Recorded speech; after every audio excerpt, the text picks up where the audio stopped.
Throw then to Torquay. The seconds and the minutes rapidly going against them. Stubbs through, and is it in? It's there!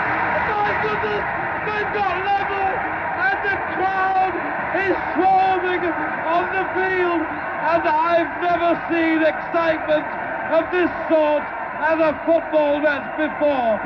The whole arena is going absolutely crazy. You join us at Plainmoor on a Thursday afternoon. I'm joined by official club historian John Gibbes. Hello.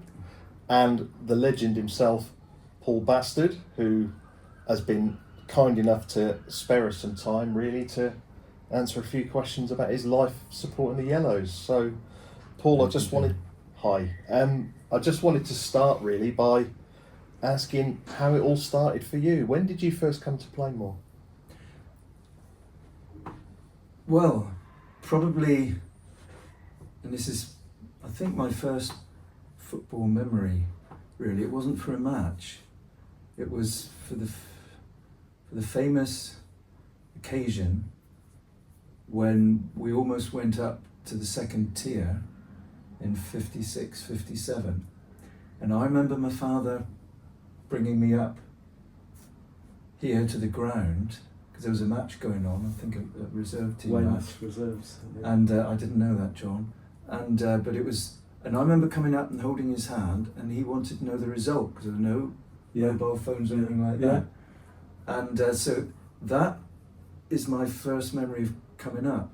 I have a feeling, from what Dad said afterwards, that he'd taken me, don't know why, because probably Mother was out at some meeting or other, but I think the Stanley Matthews, some kind of testimonial game, that was round about the time, or a couple of years before. That's a I think I was game very small. A couple of years before. I think Yes. I was 54. I can't remember, but I remember them saying that they brought me up for that, and that because obviously Stanley Matthews was the huge personage, wasn't he? He was. And with his wing play, and that wouldn't have been very long after the Matthews final. You chaps at the historian. 53. 53 was the 53. final. So that would have 54. So yeah, 18 months after the. So I think I was brought up then, although I don't recall it, but I do recall coming up, and of course the huge disappointment.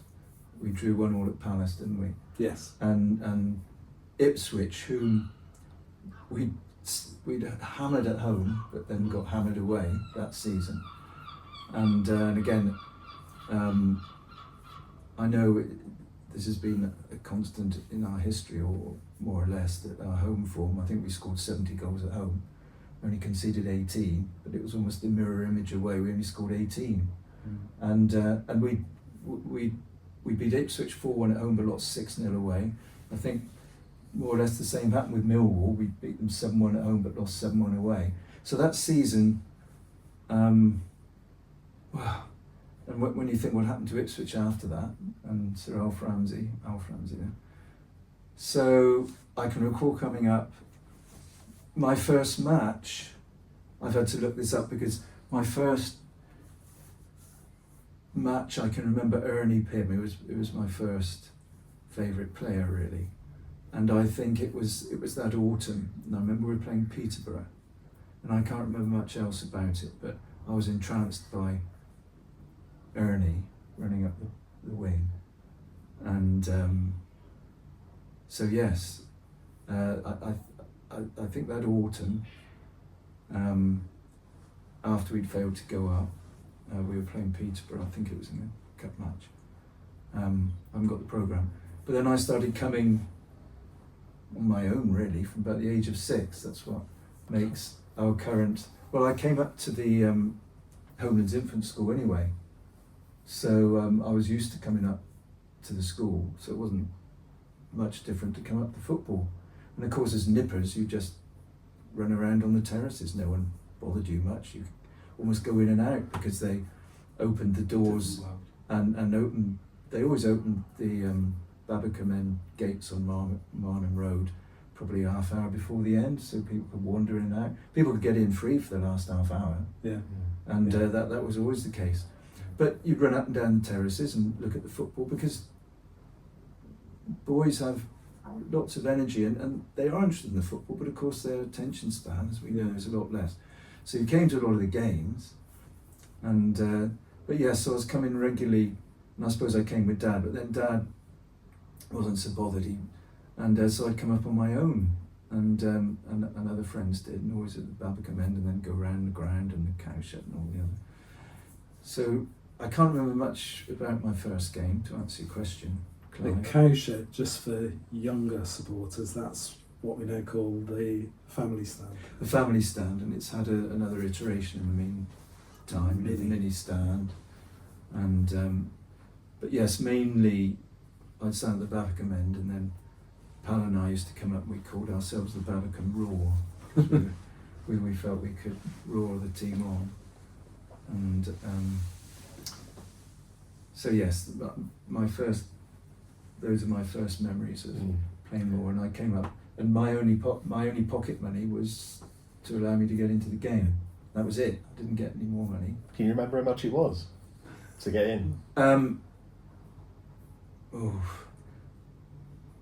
I can't, but I can remember that the most I ever got was £0.50, which was 2 6pence, and that was 12.5p for you. That was more or less when I was at secondary school, towards the end of the time. And I know I like the least pocket money of anyone. It just got me in the ground, I think, and I suppose a programme. So I always bought a programme. And so I came regularly, but didn't go to away games much. No. Well, we didn't have a car anyway. We didn't have a car, didn't have a TV, so didn't have a fridge. So I think we're almost. You were talking about the difficulty of getting results away from home. I suppose it's pre-motorway, really, in the 50s. Oh, crumbs, is it? yes. Yeah. So if you think what happened to us with the Brentford fixture in round about that time when we were playing, Stranded at Stonehenge. Yeah, stranded in Stonehenge, and we played on Christmas Day and Boxing Day. John, I believe, yeah. Obviously, I didn't go to the match, but Played I up there Christmas night, came back. Yes. Coach got stuck in the snow, spent all night stuck on Stonehenge. Yes. Drove on, came out, and played here on Boxing Day. And we beat them. We beat Brentford. Yes, are. having played. So sometimes They made them tough in those days. Paul Watton tells me So- it's difficult Yes. travelling to away games now. And I got back from Hampton at 4:00. Well, the team itself didn't get back to later than that. I think probably they hadn't eaten, and then we're expected to play at whatever time it was, 2, 3 o'clock. Breakfast half a 2. couple of hours. Yes, No, really. and they beat Brentford. So And I'm sorry to have to ask you this: were there floodlights at that time? that's an interesting point. Again, I can remember someone talking. It was round about the same time, and I have a feeling, because I said this to you the other day, John, I have a feeling we were ahead of the game in the mid-50s. Our first floodlights, not that many other clubs had them. Right. And because I remember, crumbs, we got floodlights now, and everyone was... we didn't use those for competitive games at the start. Was that right? That was Yes. 54. We played right. midweek friendlies under okay. floodlights. It was Yes. several years later, 59-60, I think, we played our first league game here Oh, right. under lights. And they were different lights. They were small, Yes. the big tower lights were Yes. a lot more powerful than the original. But I remember it was a big thing, and I'm sure they said, yeah, because I remember thinking, we're doing really well. We got floodlights, not so many others have got those. So moving forward a little bit, then you come through your teens, and the time comes to get a job and start out on a career, and that meant moving away. Yes. Well, I haven't until this year. I haven't lived here since I was 18. So obviously, one comes back on occasions for Christmas and stuff, and to seeing the family. But so it was more difficult, really. We'll start with, obviously, when I was 18, then I went away to college. So I come back a bit, but you've got other things to do. I was out every night at Bristol University. So, and then various jobs, and then I had 1 or 2 jobs, and then I went to live in London for a while. So I saw games and then would come back, but obviously not as much as now. And then, of course, the kibosh came when I went to live in Spain. That was more difficult, really.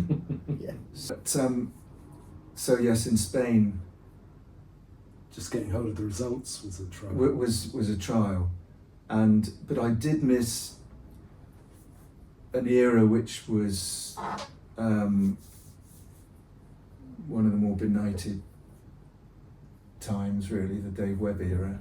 Perhaps I don't want to pour too much Fuel on the onto flames. that. No, Fuel on we the flames. shouldn't talk about that, I guess. But I remember coming back to the ground and seeing barbed wire here and it looking terrible. And we got Dave McNair and all these people, and you've helped Clive in painting up Plainmoor and all this. But at the time it looked absolutely appalling. And I hated the fact that we played in Chelsea's colours. Yeah, I was similar. Yeah, I remember when he knocked the Barbican end down. That felt like, things are coming to an end. What was he doing? He wanted to sell used cars. He wanted to turn it into a used car. So I missed a lot of that. I was aware of it. I saw the odd game, and then I got back into the country, kind of the late 80s, 87, 88, and then I lived in and around in Bristol for a while and in Devizes, but then I went and lived in Durham. So that was difficult coming back. Yeah. But I did. But did you come to home games all the way from Durham? Yes, yeah. Oh. I didn't come to everyone as I did when I was in Manchester. I was 3.5 years in Durham, and I had a Renault 19, I think it was, and she was quite quick. And but I used to sit, as long as the police aren't listening to this, sit at about 110 on the motorway. Cut. And I don't know how I did it now, but it's the only way. You've got to get there quickly, otherwise you just can't do those journeys. And traffic wasn't as bad now. Picked up the odd, points as I did from Manchester. And then in 90, so that was from 89 to 93. And then 93, I got a job at the head office Co-op's head office in Manchester, and then I've been more or less coming to every game since, from because I made sure I lived on the Torquay side of Manchester. Yeah. Well, that's a phenomenal commitment, Paul, for a number of years. You mentioned your time in Spain. There was a time when the club used you as an interpreter, I think, wasn't there? Well, when we had José Luis Mateo Pinto, yes, and I thought he was quite a good player, but he was probably unsuited to the rough and tumble. I think he got sent off at Scarborough, and he's one of these, when you're very technical and someone just wants to clog you, and you're of a Latin temperament, he just lashed out, he couldn't bear it. But he was a clever fellow. I think he went to university in Castellón. He was signed from Castellón, John, wasn't he? You know these things. And I think his only goal for us, or one of his only goals, was of course in the 8-4 win in the Cup at Walsall, the replay, when it was 3-4 loss. Defeat. Yes. Wishful thinking. Yes, did I say 8-4 win? Yes. Sorry, no, the 8-4 defeat. And 3-3 at full time when Ian Hathaway hit both posts. Obviously I was right, because I just love standing. I've never lost that enthusiasm for standing behind the goal and seeing the ball go in the net. You cannot replicate that moment, you cannot. So I always stand behind the goal. And he hit both posts. Ian Hathaway was a decent player, wasn't he? And really decent, and we should have won that. And then in the end we lost 8-4, and of course the highlights were on Match of the Day, and They I remember the comments. I think the previous game was a 0-0 draw, which Alan Hansen loved. And then Des Lynham said, "Now we've got highlights from Walsall v Torquay, and this game's given Alan Hansen a migraine." Shocking defending. But I think Mateo scored in that, but he didn't play that many. But yes, that's when I started, because his English wasn't too good, and so I chatted to him after games and interpreted a bit, and by the coach and everything. So you'd have to translate Don O'Riordan into Spanish. Yes, because his English was accented, as it were. Yeah. So, Yes, Dawn, talking of 8-goal defeats. His last game, of course, was the 8-1 defeat here against Scunny, wasn't it? Yeah, it was indeed. And of course, that also led to us buying Andy McFarlane, of course. And perhaps once or twice, we bought perhaps through emotions, because it never really paid off. Yeah, I often when a player plays a blinder against you, yes. To buy them. Yes, we've done that once or twice. I feel as though we need to lift the mood here a little bit. Sorry. We've had the Dave Webber era. We've had 16 goals in 2 weeks. It's like you were very eloquent just now, talking about the feeling that you still get when we score, and you are normally down there in your hat and shorts, aren't you? And you're right in the thick of the action. Can you boil it down? Obviously, probably thousands of games. Can you boil down to one or two really memorable ones? I can, and I was going to say I can. I haven't really thought about it, but the obvious one that everyone will talk about, and everyone for different reasons, is the 3-3 draw against Spurs in January '65. One, because I was sitting right by the post, because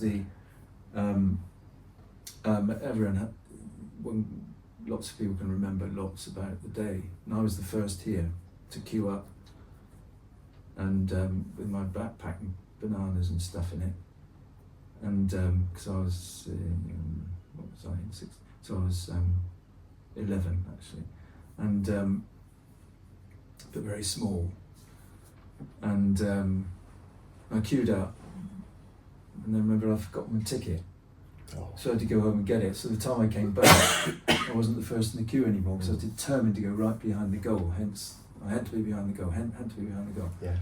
Got back and I wasn't. And of course, then there was a scrum to get through the turnstiles, because it was a slightly early kick-off. I think it was 2:30. Again, you chaps will probably know. And and we'd met the team. My pal Nigel Browning and I, who lived in All Saints Road here, and his father had a car. One of these very narrow Ford Poplars. If you kind of like pushed it, you'd feel it would kind of fall over. And they met us, Mr. and Mrs. Browning, met Nigel and myself, and they drove us to Torquay station, and we met the team there, because they came on the train. Spurs did, yeah, and of course the great Spurs.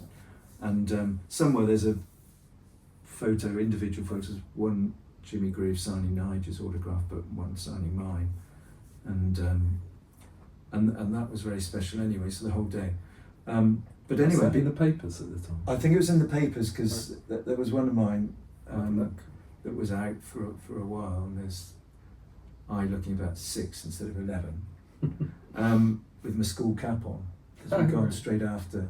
So I was first year at grammar school. So as I say, because we didn't have a car, so Mr. Browning drove us.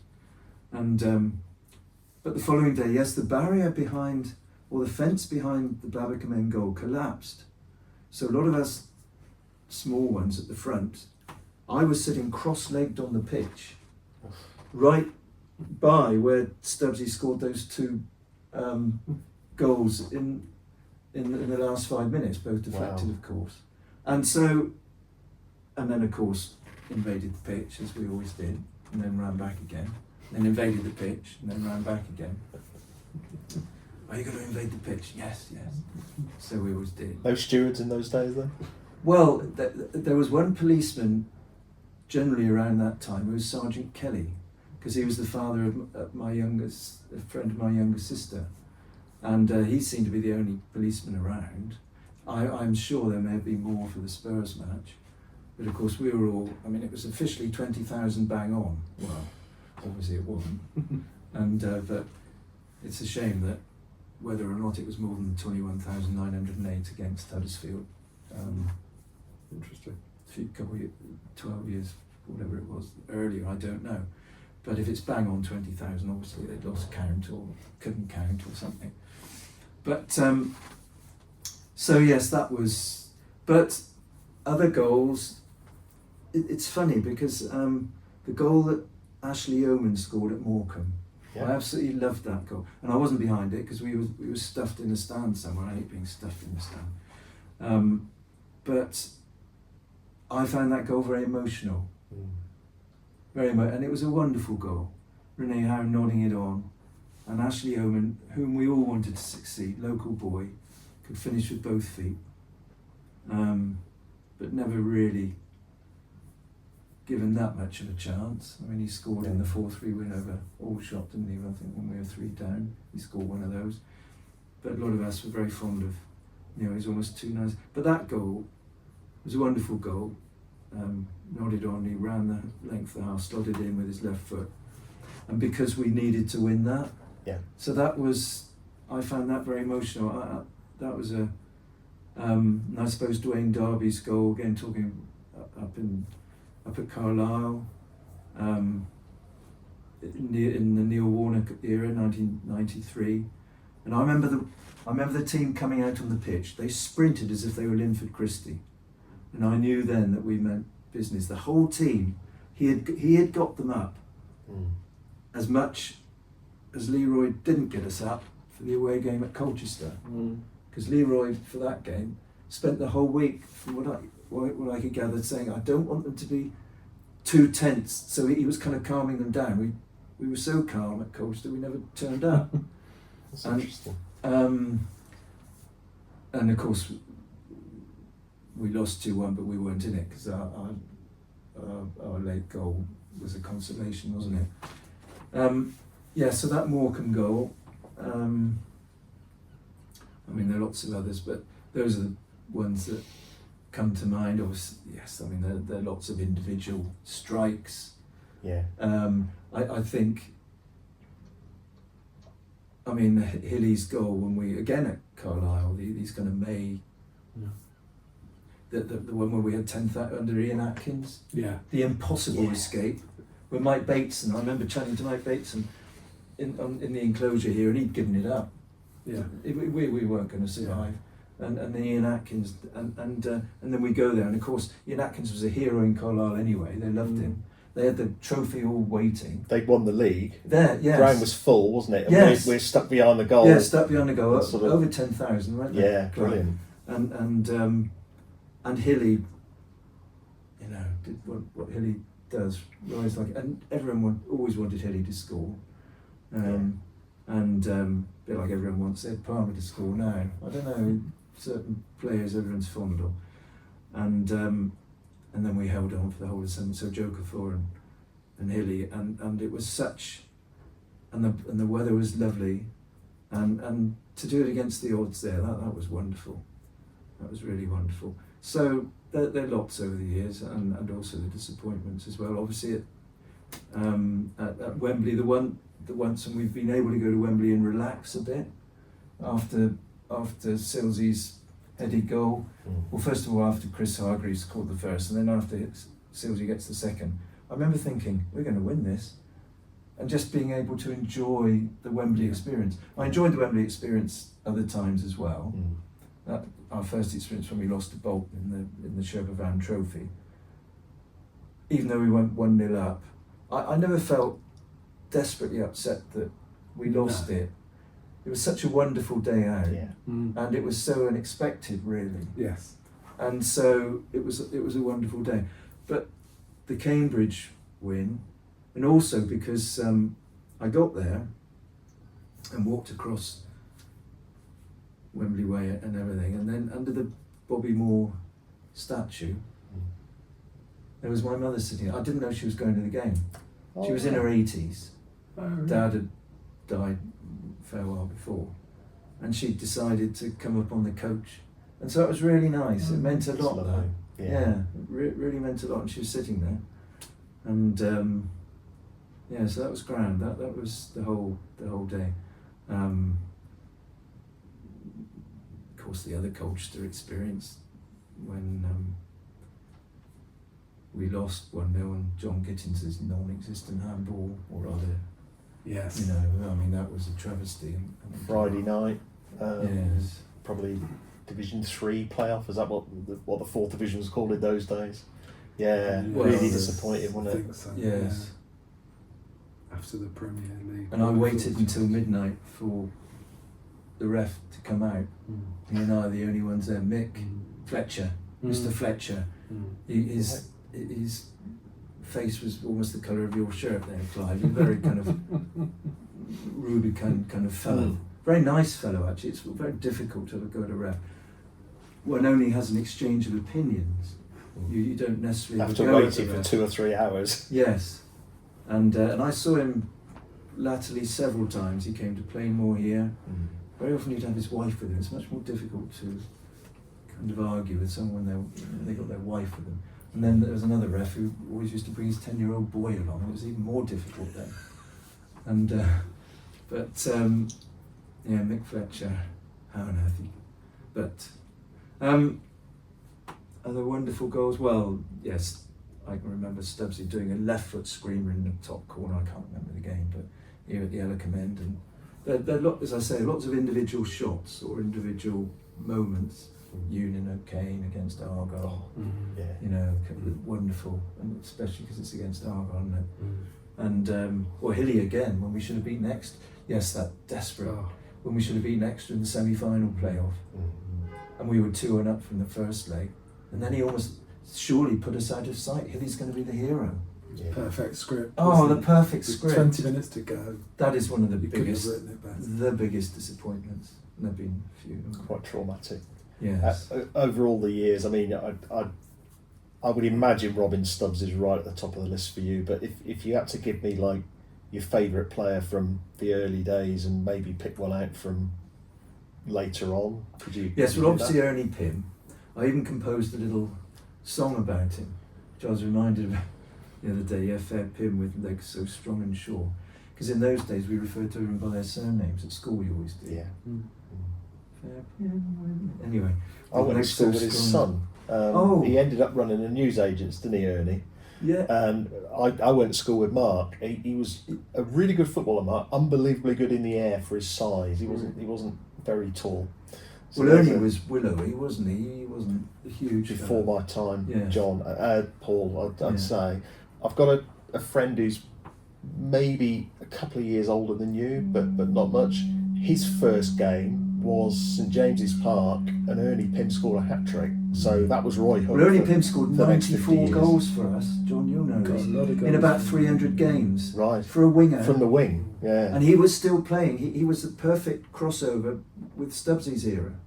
And that season when we scored 8 against, that was a wonderful game. When we scored 8, when we beat Newport 8-3 here in October '63.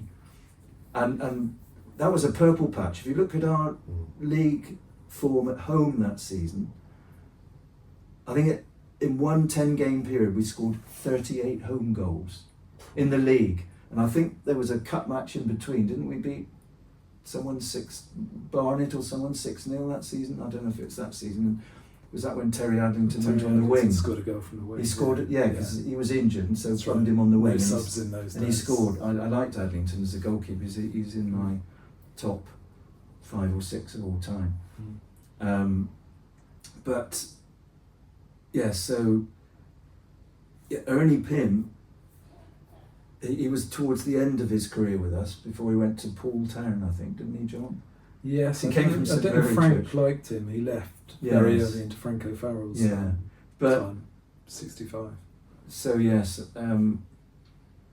Local boy, of course. yeah, and of course Tommy Northcott was around again, and Reg Jenkins, and of course and Jim Fryatt. We all loved Jim Fryatt. He only played 30 odd games for us, 35, 36, scored in about half of them. But virtually every ball that came in the box, Jim's going to score, Jim's going to score. He had these great mutton chop sideboards, big fellow. But again, I think didn't Frank say of him that he saw more movement in Nelson's column than he did in Jim Fryatt? And so sold him on to Stockport, didn't he? Because we got him from Southport. And he burned very like a Roman candle in the garden, you know. Like a Dave Caldwell, a comet. Dave He Caldwell, got the wrong yes. side of Frank, and I think if you got the wrong side of Frank, he didn't mess Yeah. about. So 35 games. he did come 17 back goals, very, very right? briefly in the 70s. I saw him play in the 70s. Yes, but it's He like came back on Stubbsy loan. coming back. Yeah, he It's- was never quite the Not same. No. Son had a good career, I think. Matty, right, yeah. he scored quite a lot of goals in the Championship. You're obviously, Paul, delighted to be back involved with the club. I mean, you've got the job that probably we should have given you 20 years ago, supporters liaison officer. You've spoken about wanting to sort of put something back, which is ridiculous, really, the commitment you've already shown over the years. Yeah, but all I've done is drive a car back and forth and go to matches. I haven't done anything. Clive. It's good commitment, Paul. Including getting locked in at Newport County one night. I seem to remember. Yes. I was just going to ask you. Obviously, there's a lot of sort of feel good around the club at the minute. If you were to sort of cast your mind forward, where do you see Torquay United in 25 years' time? Wow. Please in the Football League. Really, because of what it isn't that I actually quite enjoy going to some of the clubs and seeing the enthusiasts and seeing Enfield who are run by their own supporters. And when we played Brighton Regent in the FA Cup, and even going to Bishop's Cleeve, and albeit it was a Hinckley, wasn't it? It was a Farnborough. It was these teams that I used to keep a record of all the teams that non-league teams that knocked us out of the FA Cup, not thinking that one of these days. I stopped once we went into non-league because they're part of us. They're kind of our kind of colleagues in the division. But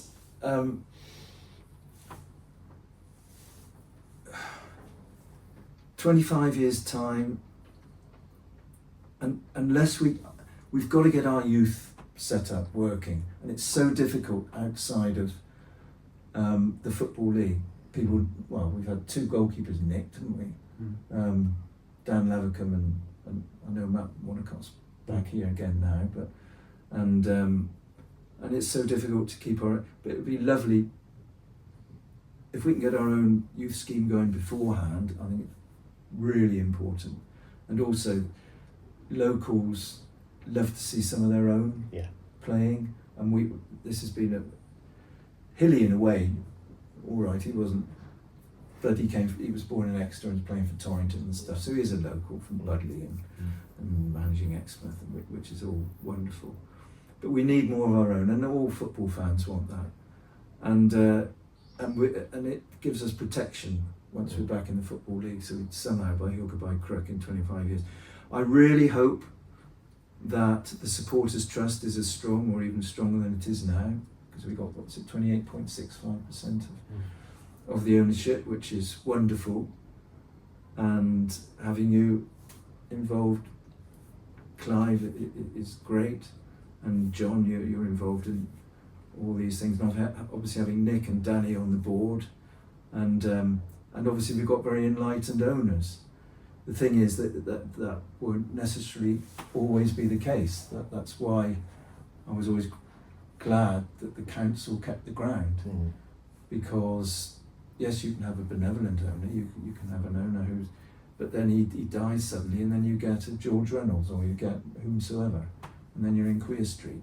So in 25 years' time, but it won't be easy, because every season that goes on, as we've seen now, you look at the budgets in this division, compared to when we were last in the National League South, came down and went straight back up. And in those days, it was between us and Yeovil and a whole load of also-rans. Well, it's not the same now. And a lot of people prepared to put in money at this level. Whereas before, they wouldn't touch this level with a barge pole. Well, before we used to say they wouldn't touch the conference, with a barge pole. Well, now there's this big step up to them. Probably not much of a difference between the National League and the 4th tier. With I said, if Morecambe and Accrington ever come down, apart from the fact that they can get all those Liverpool players and Manchester players, they've got that geographical benefit which we don't have down here, which is why it's so lovely. A lot of our players now are wanting to come and live down here, and that is relatively new. So these family men, cause we said not many years ago we couldn't get family men down here. And now we're getting it. And you talk to Matt Worthington and everything, he's got a place here. Look, and it's wonderful. They want to come because it's a nice part of the world. So we've got to keep building on the youth structure, and we've got to get back in the league really. Much as I say, I enjoy going to new grounds and small grounds and to the highways and byways, and that's wonderful.